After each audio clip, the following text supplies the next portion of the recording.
If you've ever thought land was too pricey or too difficult to buy, today I'm going to show you over 45 owner-financed properties you can actually afford and how people are making $4,000 a week from something as simple as butterfly farming.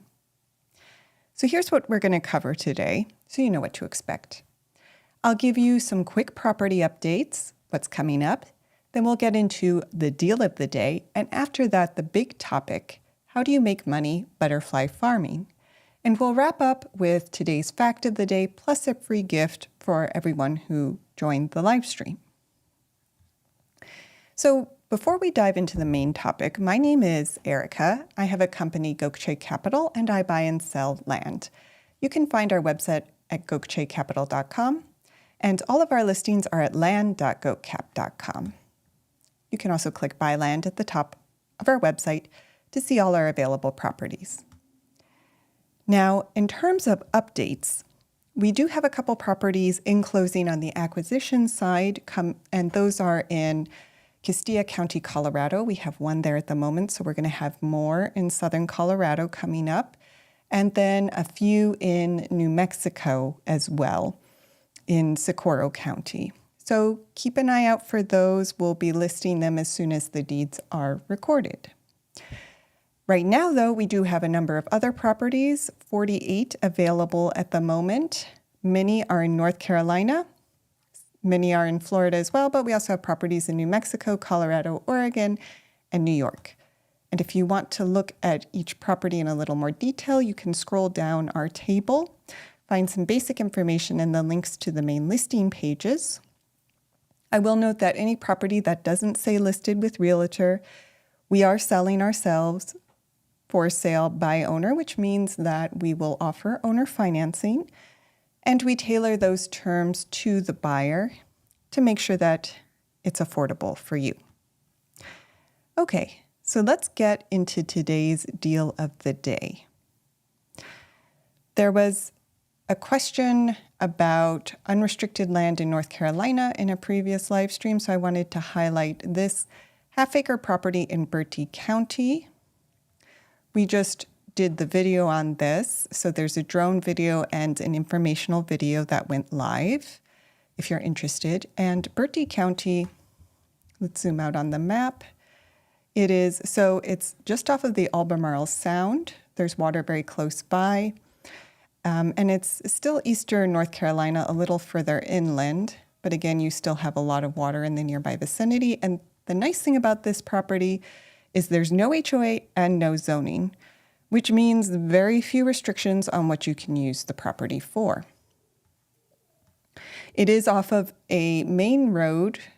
Well, Tar Heel Road is off of a main road, but it's set a little ways back, so you still get privacy, as well as easy access to basic amenities off of the main road here and up in the town of Windsor. Okay, so this would be, I'd say, ideal for someone who values peace and quiet and who wants a homestead, is looking for unrestricted property, or maybe who just wants to buy land to increase their asset base or leave a legacy. And the current price is $13,997 plus the doc fee. And again, we do offer owner financing. The terms are flexible. Do you know what the very few restrictions are? There still is, I believe, a North Carolina building code, so the home has to meet some basic sort of health, safe, and sanitary requirements. But that's about it, although I do always recommend that you confirm restrictions with Bertie County. So yes, the price is under $15,000, and with owner financing, we'll tailor the down payment and the monthly payment to what works for you. We want to make sure it's affordable. So you can always reach out, let us know what'll work for your budget, and we'll make terms. I think it'll be helpful to post the questions on the screen. Yes, we can try that. So if you want to do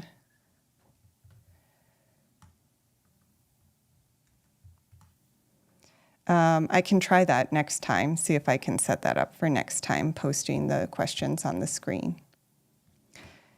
Okay. And the last thing I'll say about the deal of the day is that you can hold the property That'll take it off market while you do your due diligence, which I know is very important. So it's $50 for every 2 days, and you can hold it for up to 8 days. And that hold fee is credited toward the purchase price if you move forward. All right, so that's the deal of the day. Now, let's get into the fun part. How do you make money from land? Specifically, how do you make money butterfly farming? Which sounds crazy, but this is actually a suggestion from a viewer on a previous live stream, and it's real. People are making money farming butterflies. So this is a great example of how even a small parcel of land can generate some income with very little upfront investment. All right, so what is butterfly farming? It is, as the name would suggest, farming butterflies on your land. And butterflies are raised for a number of reasons. Some people like them for weddings, decoration, but there's a big push for raising butterflies for conservation purposes and for education. So, and this is not butterfly hunting. Why will butterfly farm? Why will butterfly farm? Don't they have better? Haha. Yes.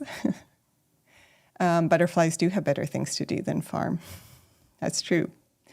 But this isn't butterfly chasing. You are actually raising butterflies in a controlled environment from egg to full winged critter. And here's a larger butterfly farm so you can see what it looks like. It's generally a fairly simple setup. In this case, you have a full enclosure, the feed plants, and then just space for the butterflies. And there are certain species that are most often farmed. Monarchs, painted ladies, and swallowtails are some of the most common ones you'll find. Monarchs because there's a big conservation need for them, and painted ladies and swallowtails tend to be liked for things like weddings and butterfly releases, stuff like that. And butterflies do tend to like warm, humid areas. So you often find farms in sort of southern part of the US, Florida, North Carolina, Texas. So the better name should be butterfly raising or butterfly harvesting. No. Good point, maybe butterfly raising. I don't know about harvesting. That has maybe a different connotation. Butterfly farming, as in growing butterflies, like, goat farming, chicken farming. But yeah, we can say butterfly raising, if that sounds better. And let's look at a basic setup. So we saw, and here's a little diagram of the lifestyle of a butterfly. But as we saw in the previous screen, you need some kind of enclosure. If you're raising a lot of them, it'll be like a big netted cage or walk-in kind of greenhouse type thing room. But you can also, if you're not raising that many, keep them in very small mesh cages. And basically, it just needs to allow airflow and some sunlight. But it has to provide some protection from predators like birds, ants, and wasps, and of course keep the butterflies from flying away. The other main thing you'll need, as we saw here, are host plants, which are the food source for the caterpillars. So it has to be indoors. No, you can see this is an outdoor setup. It depends on your climate, and it depends on what works best for you. A lot of smaller butterfly farmers do raise the butterflies indoors. Larger farms would have an outdoor setup like this. So it almost looks like a mesh tent or greenhouse. But primarily you are raising caterpillars, right? And they need a specific food source. I don't think they would come back. That's why you keep them in the enclosure. Although if you have enough of their feed plants, they might come back because that would be their source of food. The interesting thing, so you do need to get some plants. That's why it's kind of like a greenhouse. And each species has a preferred plant that the caterpillar likes to eat. Monarchs famously like milkweed, but like, oh, hi, Zaphael. It's good to see you again. Thank you for joining. Yeah, I hadn't heard of it before. Someone suggested it as a way to make money from land. So depending on what butterfly you want to raise, you want to check what plant the caterpillars prefer. And then, so the caterpillars eat the host plants and the adults have to collect nectar, and that'll be from a different kind of plant. So nectar flowers include things like verbena, coneflowers. There are plenty of lists online. Monarch, yep, monarch butterfly. You've never heard of monarch butterflies? So this, let's see, let's get a pic. Oh, here, these are monarch butterflies. They're some of the most iconic butterflies in the United States. And as I'll mention in a little bit, there's a big conservation push. Why is there no bee monarch? There is, it's the queen, bee queen.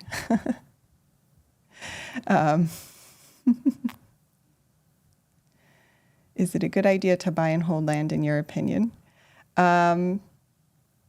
Yes, I mean, well, land is it's a powerful asset. It tends not to go down in value. I never make any representations on whether a particular parcel of land is going to go up in value, but a lot of it is a viable strategy that a lot of people use. Land is kind of seen like gold as just a nice stable asset to have. And then, of course, if you're very good at research, some people do a good job at figuring out where the path of development is going to be in their area, buy land, hold it, and wait for the development to get to them. So that's another strategy that people do use as well. Of course, they don't make more land. You can subdivide it, but total land is going to stay the same, right? Which is a good reason to buy it. I thought monarch equals king.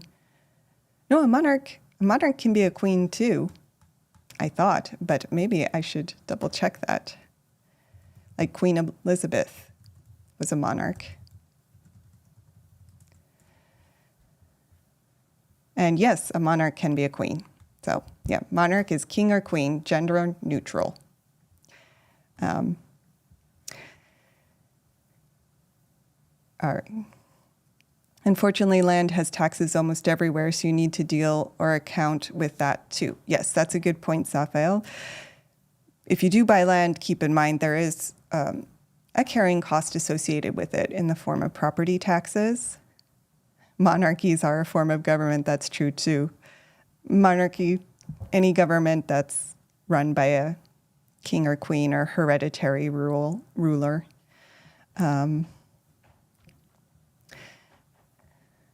Do HOAs allow butterfly raising? That's a really good question. You know, I've looked at a number of CCRs and I have never seen anything that restricts butterflies. There are lots of CCRs that restrict household pets, but if you're raising the butterflies inside, I mean, you could make the case that they're your pets, right? Plus no one sees them, so I would think you could get away with it. You might have a harder time if you're doing a big setup like this in your backyard in an HOA. But I'll actually show you, I can go to our little case study. They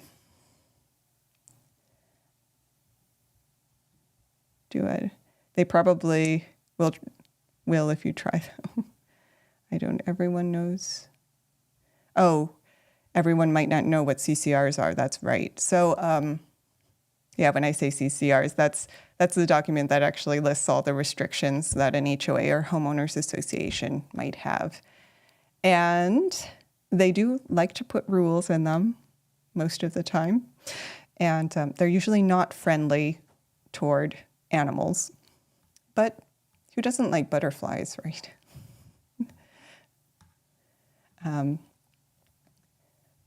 But for example, a setup like this would probably not be caught by an HOA.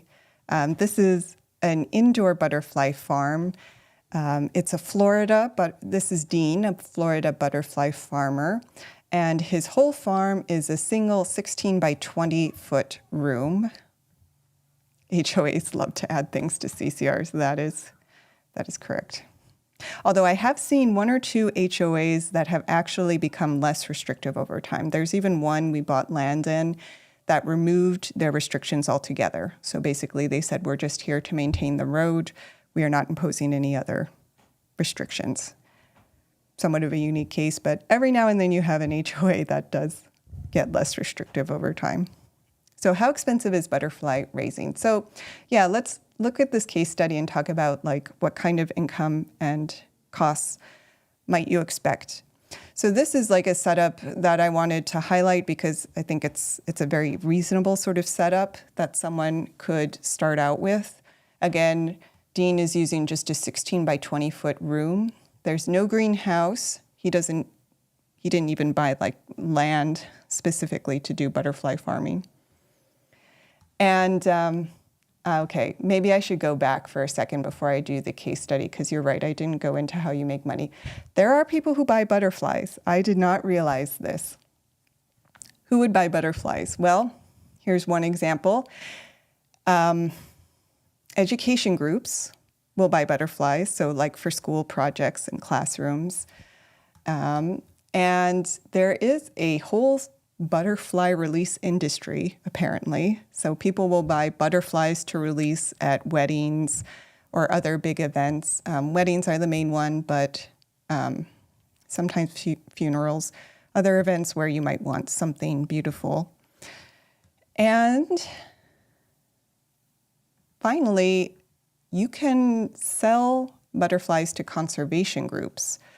Now, so if you look at this, the National Fish and Wildlife Foundation did a series of grants to increase monarchs across the U.S. a while ago. They put aside a pot of $5.2 million in funding to fund various groups and private enterprises that bring back monarch butterflies because they have been in decline for a while and they're a key pollinator species. So, they help many of the different plant species we rely on grow, including some agricultural crops. After parties. When you release the butterflies at weddings, where do the butterflies go? They go wherever they want to go. Maybe they join the after party.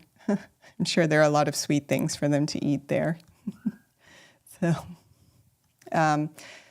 those are kind of the three main buckets of buyers you would have for butterflies. Conservation groups or institutions like classrooms and educational groups, research groups as well, and then butterfly releases, so weddings and events. And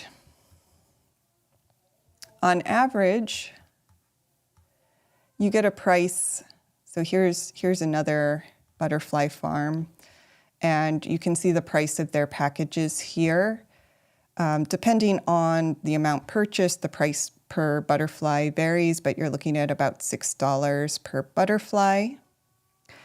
If you were selling to conservation groups, they'll buy like per project, so you'll get a grant or get a larger bid, and you might get a larger chunk of change at once then, so a couple $1,000 to $10,000. But so a small-scale farm that's producing, say, 2,000 butterflies a year could make $12,000 in seasonal income. Obviously, that's not life-changing, but it can certainly offset the cost of buying land. Extra money is always good, right? And the nice thing is the expenses are relatively low on a business like this. You just need some kind of enclosure space like this and the feed plants. Can you tag butterflies so you can tell this is from your farm? Let me see. I think I saw one image where they might have tagged it. That's a good question. I imagine you can. There might be like a color that you can carefully put on a butterfly's wings. But I don't think in general you are tagging your butterflies. Let me see.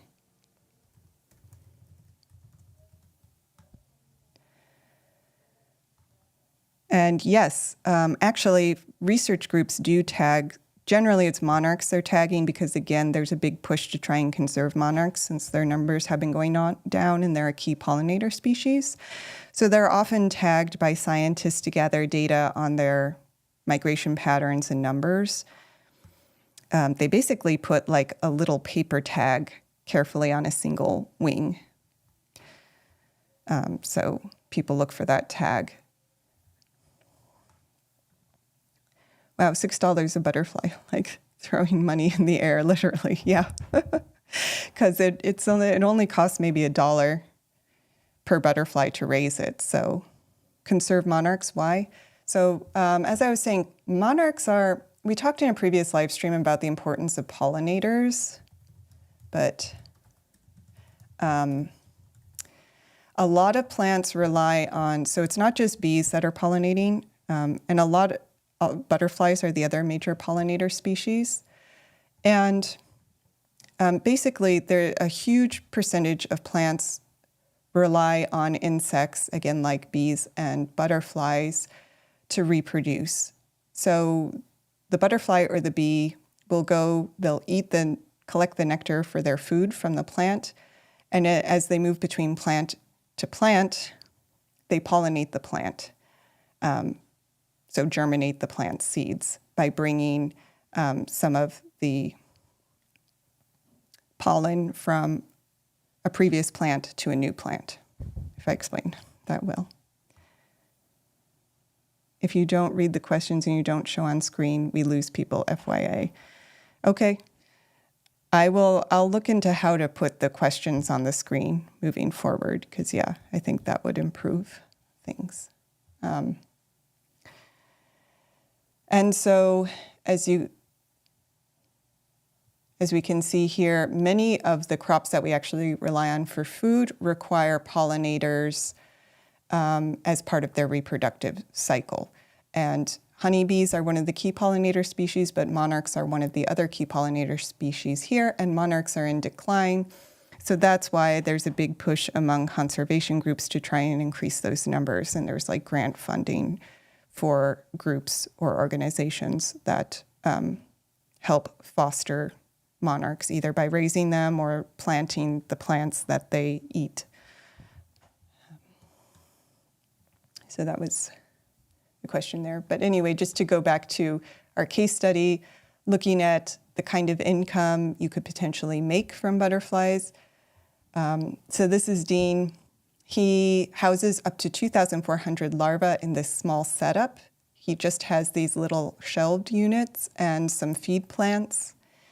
And he's able to raise, pack, and ship 500 butterflies each week. As we just saw, on average, you're getting maybe $6 per butterfly. So estimated weekly revenue, maybe 4,400, something like that. And yes, you can sell butterflies online. They can be transported safely. You do need to follow USDA regulations, especially if you're transporting them between states. So there are some things if you get into the business, there are some things to understand there. But yeah, you can ship them, and people do it without harming them. So, hi, David. Thank you for joining. So yeah, here we're looking at potentially 4,000 per week, and he just has his farm in a single room, and it is just one person managing the setup. So it's a fairly simple business that can make some decent money if you do it correctly.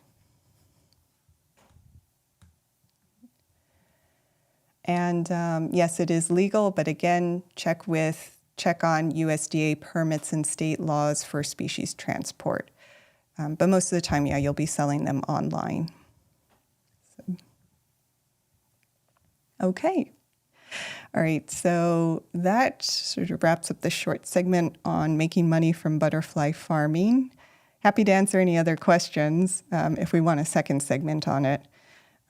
Just thought it was an interesting way I'd never thought of to make money from land. But also wanted to go over a quick fact of the day. Are there places where you can't raise butterflies because of the climate? So they do tend to prefer warmer climates, like North Carolina and Florida. But I mean, with an indoor setup like that one case study, you could raise them anywhere. Just the outdoor farm might be a little more restrictive. But you can also do heated greenhouses. So I think you could probably make it work just about anywhere. And a quick butterfly fact, just for fun. Did you know that butterflies taste with their feet? I'd really like to see the financials of someone doing this.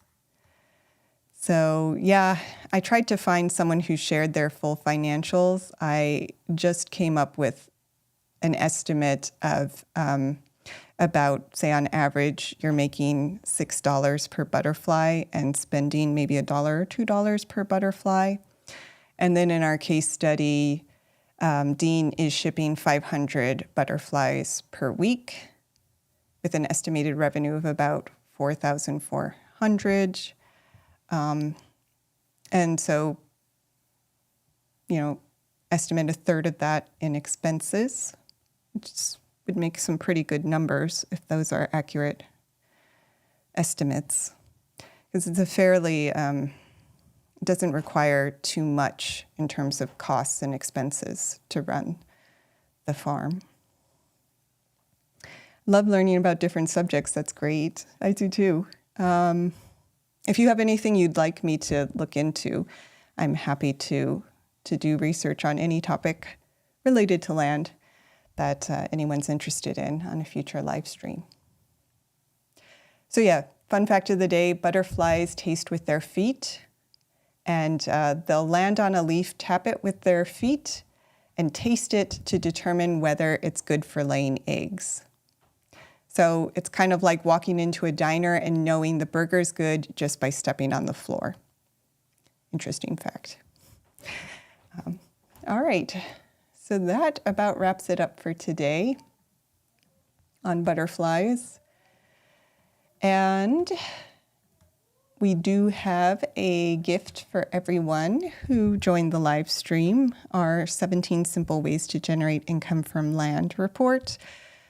It's free. And I'll have the link in the description and a pinned comment of this live stream. We do also have a discount code that's valid until midnight tonight for everyone who watched or joined, and that's valid for $200 off any North Carolina property. The code is LiveNC200. And of course, you can find all of our properties at land.goatcap.com. We do have a number of properties in North Carolina. That discount code would be valid for all of them, as well as Florida, both good states apparently for butterfly farming if you wanted to try out this method of making money. But in the meantime, I'll be back tomorrow at 2 p.m. And there was a suggestion that we talk about annexation. So I thought I would cover that next. And we'll look into that tomorrow. In the meantime, again, you can go to land.goatcap.com to view all of our properties. And I really appreciate everyone being here. I hope to see you again tomorrow.